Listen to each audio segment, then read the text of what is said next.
ഉണ്ടായി, അങ്ങനെയൊക്കെ പറയുന്നുണ്ട്. കണ്ഠര് അയ്യപ്പന് എന്ന് പറഞ്ഞിട്ടില്ല ആരും.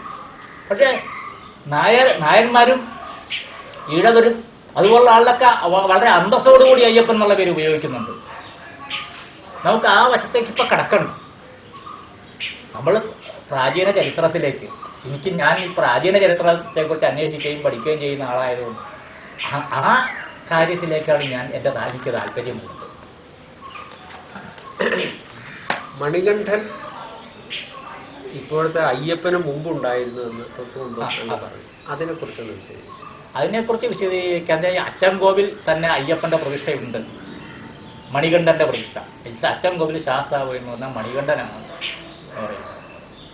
അതാണ് അച്ചൻകോവിൽ ആദ്യ മണികണ്ഠനെ തുണ എന്ന് പന്തളം സ്വരൂപം തുടങ്ങിയ രാജാവ് രേഖയിൽ എഴുതിയിരിക്കുന്നത്. അദ്ദേഹത്തിന് ശേഷം ഒരുപാട് തലമുറയ്ക്ക് ശേഷമാണ് നമ്മുടെ ഇപ്പോഴത്തെ അയ്യപ്പൻ ജനിക്കുന്നത്, പന്തളം ദാസനായിട്ട്. അപ്പൊ അതിനു മുൻപ് മണികണ്ഠനുണ്ട്.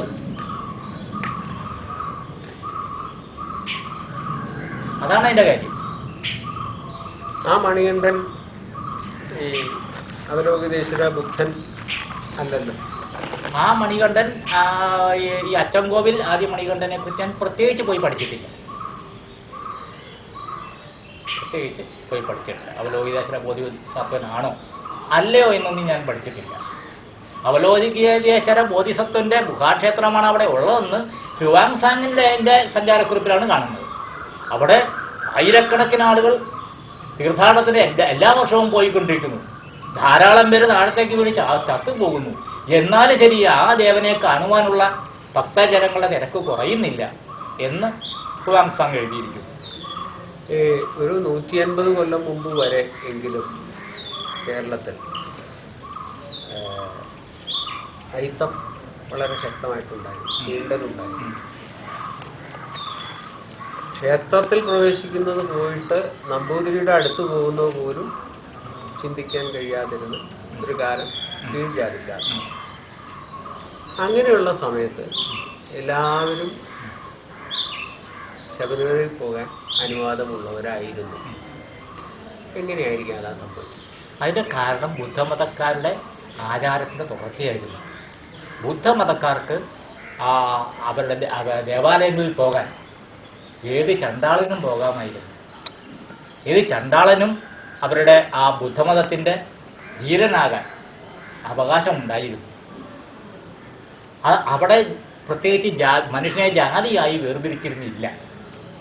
ദ്രാവിഡരുടെ ആ സാമൂഹ്യ വ്യവസ്ഥയിലും അങ്ങനെ വേർതിരിച്ചിരുന്നില്ല ജാതിയായിട്ട്. ബ്രാഹ്മണൻ, ക്ഷത്രിയൻ, വൈശ്യൻ, ശൂദ്രൻ എന്നുള്ള ആ ജാതി തിരിച്ചു വരുന്നത് ആര്യന്മാരുടെ സമ്പ്രദായത്തിലാണ്. അപ്പോൾ ഇവിടെ ഈ ഭാഗങ്ങളിൽ ഉണ്ടായിരുന്ന ജനങ്ങളും അവരുടെ ദേവനും എല്ലാം അനാര്യമായിരുന്നു. പിന്നീട് അത് താന്ത്രികത്തിലേക്കൊക്കെ വരുന്ന കാലഘട്ടത്തിലാണ് ആര്യ താന്ത്രികന്മാർ അതിൻ്റെ താന്ത്രികം ഏറ്റെടുക്കുകയും ഒക്കെ ചെയ്യുന്നത്. അയ്യപ്പന്റെ പ്രതിഷ്ഠയുടെ ഇരിപ്പിനെ കുറിച്ചും അതുപോലെ ആ സ്ഥലത്തെക്കുറിച്ചും, സ്പോട്ട് എന്ന് പറയുന്ന ആ സ്ഥലത്തെക്കുറിച്ചും താന്ത്രികമായ പ്രാധാന്യമുള്ള സ്ഥലമാണെന്നും താന്ത്രികമായ പ്രാധാന്യമുള്ള രീതിയാണെന്നും എല്ലാം പലരും പറയുന്നു.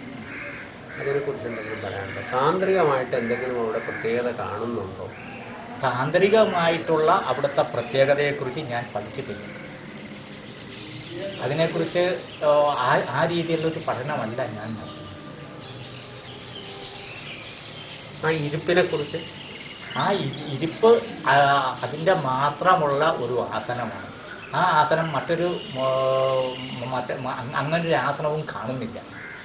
അതതിൻ്റെ പ്രത്യേകതയാണ്. അപ്പോഴും ഈ തീപിടുത്തത്തിന് ശേഷം ബിംബം പരിപൂർണമായിട്ട് മാറ്റിയിട്ടുണ്ട്. തീപിടുത്തത്തിന് മുമ്പുള്ള ബിംബം എങ്ങനെയായിരുന്നു എന്നുള്ളതിനെ കുറിച്ച് ചരിത്രപരമായിട്ട് എന്തെങ്കിലും അറിവോ എന്തെങ്കിലും ഉണ്ട്? തീപിടുത്തത്തിന് മുൻപുള്ള ഇതിനെക്കുറിച്ച് ഒരു ചെറിയ വിവരം നിങ്ങൾക്ക് കിട്ടും, നമുക്ക് കിട്ടും. നമ്മൾ തിരുവനന്തപുരത്ത് ചെന്ന് മാർത്താണ്ഡവർമ്മ മഹാരാജനെ കണ്ടാൽ അദ്ദേഹത്തിൻ്റെ കയ്യിൽ പഴയ ശബരിമല ക്ഷേത്രത്തിൻ്റെ ഫോട്ടോ അതിലെ വിഗ്രഹം നമുക്ക് പരിശോധിച്ചാൽ അവിടെ നിന്ന് നമുക്ക് മാർത്താണ്ഡവർമ്മ മഹാരാജാവിൽ നിന്നും കുറേ വിവരങ്ങൾ കിട്ടും. നിങ്ങളാരെങ്കിലും അവിടെ ചെന്ന് അദ്ദേഹത്തെ വിളിച്ചെന്ന് അത് എൻ്റെ 2 സുഹൃത്തുക്കളവിടെ പോയിരുന്നു, കണ്ടിരുന്നു. അവർ കണ്ടത് 1942 അദ്ദേഹം എടുത്ത ശബരിമലയുടെ ദൂരെ നിന്നുള്ളൊരു ഫോട്ടോ മാത്രമല്ലേ? അതിനൊക്കെ കൂടുതലാണ്. ഇപ്പോഴത്തെ ശബരിമല അല്ല, ക്ഷേത്രത്തിൻ്റെ അല്ല ഫോട്ടോ. താങ്കൾ കണ്ടിട്ടുണ്ടോ? 42 ഫോട്ടോ കണ്ടിട്ടുണ്ട്. 42 ഫോട്ടോ ദൂരെ നിന്ന് ശബരിമല ആ ക്ഷേത്രവും അതുമെല്ലാം മുഴുവനായിട്ടുള്ള ദൂരെ നിന്നുള്ളൊരു ഫോട്ടോ മാത്രമാണ്. ബാലരാമവർമ്മയുടെ കൂടെ 1942 ശബരിമലയ്ക്ക് പോയപ്പോൾ അന്നത്തെ ഇളയ രാജാവ് എടുത്ത ഫോട്ടോ ആണ് മാർത്താണ്ഡവർമ്മ. അതില് അന്ന് തീപിടുത്തത്തിന് മുമ്പാണ് 8 കൊല്ലം, തീപിടുത്തത്തിന് 8-9 കൊല്ലം. കാരണം അത് തന്നെയാണ്. പക്ഷെ അതിൽ പ്രതിഷ്ഠയുടെ ഫോട്ടോ അന്നും എടുക്കാൻ മേലായിരുന്നു. പ്രതിഷ്ഠയുടെ ഫോട്ടോ ഒന്നും ഇല്ല. ദൂരെ നിന്നുള്ള അമ്പലത്തിന്റെ ഫോട്ടോ, ദൂരെ നിന്നുള്ള ഫോട്ടോ. ഒരു മേൽശാന്തിയായിരുന്ന ഒരാളുമായിട്ട് സംസാരിച്ചു. അപ്പൊ അദ്ദേഹം പറഞ്ഞു, തിരുവാഭരണം ഇപ്പോഴത്തെ ബിംബത്തിന് വേണ്ടി ഉണ്ടാക്കിയതല്ല, അത് താടിയും മുടിയും മീശയുമുള്ള ഒരാൾക്ക് വേണ്ടി ഉണ്ടാക്കപ്പെട്ടുള്ളതാണ് തിരുവാഭരണം. ഇപ്പോഴത്തെ ബിംബം അങ്ങനെയല്ല, ക്ലീൻ ഷേവ്ഡ് ഒക്കെയാണ്. അതുകൊണ്ട് തിരുവാഭരണം ഇപ്പോഴത്തെ ബിംബത്തിന്റെ മുഖത്ത് ഉറയ്ക്കുകയില്ല. പഞ്ഞിയും ഈ ഫെവിക്കോളൊക്കെ ഉപയോഗിച്ച് ഉറപ്പിക്കുകയാണ് ചെയ്യുന്നത് എന്നിങ്ങനെ പറഞ്ഞു. ആ വിഷയത്തെക്കുറിച്ച് അങ്ങനെ എന്തെങ്കിലും ഒരു പഴയ ബിംബത്തിന്റെ രൂപം, പഴയ ബിംബം കേട്ടുകേൾവി പഴയ ബിംബം ഈ അവലോകിതേശ്വരന്റെ ബിംബമായിട്ടാണ് കേട്ടുകേൾവി. അപ്പൊ ഇപ്പോ പ്രതിഷ്ഠയെ തന്നെ മാറ്റിയിരിക്കുന്നു എന്നാണ്. പ്രതിഷ്ഠയെ തന്നെ മാറ്റിയിരിക്കുന്നു. വീണ്ടും നമ്മൾ തിരിച്ചു പോവുകയാണ്. ആലങ്ങാട് യോഗവും അയ്യപ്പനുമായിട്ട് ബന്ധമുണ്ട് എന്ന് പറയുന്നതിൽ എത്രത്തോളം സത്യമുണ്ട്, അതിനെക്കുറിച്ച് താങ്കൾക്കുള്ള അഭിപ്രായങ്ങളും കാഴ്ചപ്പാടുകളും എന്താണ്? ആലങ്ങാട് യോഗം, ആലങ്ങാട് പേട്ടതുള്ളൽ, അങ്ങനെയുള്ള ഒരു വലിയ വിഷയം കിടപ്പുണ്ട്. അമ്പലപ്പുഴ ക്രിയ. അപ്പൊ ആലങ്ങാട് പ്രദേശവും ചെമ്പോരക്കളരിയും ആലങ്ങാട് പേട്ടതുള്ളലും അയ്യപ്പനും ഒക്കെ ആയിട്ട് എന്തെങ്കിലും ബന്ധമുണ്ടോ? അറിയാമോ? എനിക്ക് ഈ വിഷയത്തിൽ അറിയാവുന്ന കാര്യങ്ങൾ അത് പറയുമ്പോൾ അത്ര രസിക്കുന്ന കാര്യങ്ങളായിരിക്കില്ല പലർക്കും. രസിക്കാത്ത കാര്യങ്ങളാണ് ഞങ്ങൾക്ക് വേണ്ടത്. ഞങ്ങളുടെ ഉദ്ദേശം ഇവിടെ നിന്നെല്ലാം വിവരം, ജ്ഞാനം വരുന്നു, അതെല്ലാം സ്വീകരിക്കുക എന്നുള്ളത് മാത്രമാണ്. പിന്നീട് ഒരു കാലത്ത് ഇതിനെ ഒരു വിജ്ഞാന ശേഖരമായിട്ട് കണ്ട് സമീപിക്കുന്ന വിജ്ഞാനോത്സുകർക്ക് മാത്രം ആണ് അതിലെന്തെങ്കിലും ഒരു കൺക്ലൂഷൻ അല്ലെങ്കിൽ വീക്ഷണകോൺ ഉണ്ടാകാനായിട്ട് ഞങ്ങൾ പ്രതീക്ഷിക്കുന്നത്. ഞങ്ങൾക്ക് എല്ലായിടത്തുനിന്നും കിട്ടേണ്ട എല്ലാ വിധത്തിലുള്ള വിജ്ഞാനവും കിട്ടണം. അതുകൊണ്ട് രസം അരസം ഇപ്പോഴത്തെ സ്ഥിതിയിൽ ഇല്ല. ശരി, എന്നാൽ പറയാമോ? ആലങ്ങാട് യോഗത്തിന്റെ ആസ്ഥാനം ഇപ്പോൾ പറയുന്ന ചെമ്പോലക്കുറുപ്പിന്റെ ആസ്ഥാനമൊന്നുമല്ല. ആലങ്ങാട് എന്ന് പറയുന്ന ഒരു താലൂക്കായിരുന്നു. ആലങ്ങാട് എന്ന് ഇന്ന് പറയുന്ന സ്ഥലം മാത്രമല്ല ആലങ്ങാട് ഉണ്ടായിരുന്നത്. ഒരു താലൂക്ക് മുഴുവൻ, തിരുവിതാംകൂറിന്റെ ഒരു താലൂക്ക് മുഴുവൻ ആലങ്ങാടായിരുന്നു. അതിനുമുമ്പ് രാജ്യം, അതിനുമുമ്പ് ആലങ്ങാട് രാജ്യം ഇത് തിരുവിതാംകൂറിന് എത്തുന്നതിന് മുൻപ് കൊച്ചിയുടെയായിരുന്നു. കൊച്ചിയിൽ നിന്ന് തിരുവിതാംകൂറിലേക്ക് ആലങ്ങാടും പറവൂരും പോയി. അപ്പോൾ ആലങ്ങാട് ഒരു താലൂക്കായിരുന്നു. ആലങ്ങാടും പറവൂരും ഓരോ താലൂക്കുകളായിരുന്നു.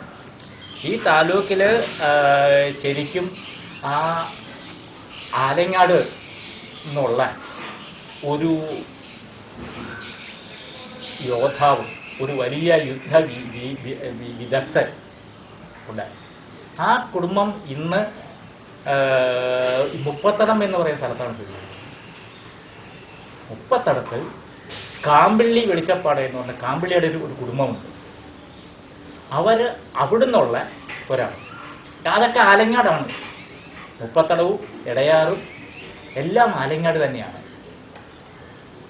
ഏലൂരും ആലങ്ങാടായിരുന്നു, മഞ്ഞുമ്മലും ആലങ്ങാടായിരുന്നു, ആലുവായും ആലങ്ങാടായിരുന്നു.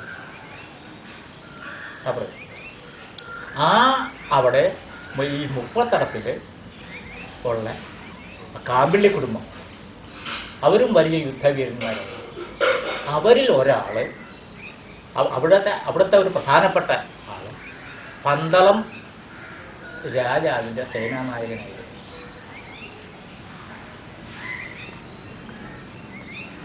ആ പന്തളം രാജാവിന്റെ സേനാനായകനായ അദ്ദേഹം അവിടെ വളരെ കാലം സേവനമനുഷ്ഠിച്ച് വാർദ്ധക്യത്തിലെത്തി.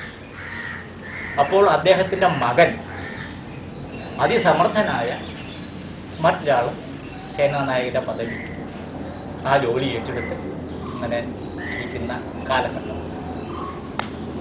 ഇദ്ദേഹം വളരെ വലിയ സമർത്ഥനായ ഒരാളാണ്. പന്തളം സ്വരൂപം തമിഴ്നാട്ടിൽ നിന്നും പോരുകയാണ് ചെയ്യുന്നത്. ഇവര് തമിഴ്നാട്ടിലുള്ള സ്വരൂപമായിരുന്നു ഈ രാജകുടുംബം. തമിഴ്നാട്ടിലുള്ള ആ രാജകുടുംബത്തിന് അവർക്ക് ഒരു ശത്രുക്കൾ അവിടെ ഉണ്ടായിരുന്നു. ഇവർ തമ്മിൽ എപ്പോഴും യുദ്ധവും പടയും ഉണ്ടായിരുന്നു. അങ്ങനെ അവർക്ക് തമിഴ്നാട്ടിൽ ജീവിക്കാൻ പറ്റാത്ത ഒരു കാലഘട്ടം വന്നപ്പോൾ ഇവരുമായി ബന്ധമുണ്ടായിരുന്ന ഒരു കുടുംബമാണ് വേണാട്ടടികൾ. വേണാട്ടടികളാണ് ഇന്ന് തിരുവിതാംകൂർ മഹാരാജാവ് എന്ന് പറയുന്നത്. വേണാട്ടടികളും ഇവരുമായിട്ട് തമിഴ്നാട്ടിലുള്ള ഈ സ്വരൂപക്കാരുമായിട്ട് ബന്ധമുണ്ടായിരുന്നു. അവര് അടികളോട് ഈ കാര്യങ്ങൾ പറഞ്ഞു, ഞങ്ങൾക്ക് അവിടെ ജീവിക്കാൻ പറ്റുന്നില്ല. അങ്ങനെ വേണാട്ടടികൾ പന്തളം ഭാഗം ആ രാജ്യം ഇവർക്ക് വിട്ടുകൊടുത്തു. അങ്ങനെ ഇവരെ തമിഴ്നാട്ടിൽ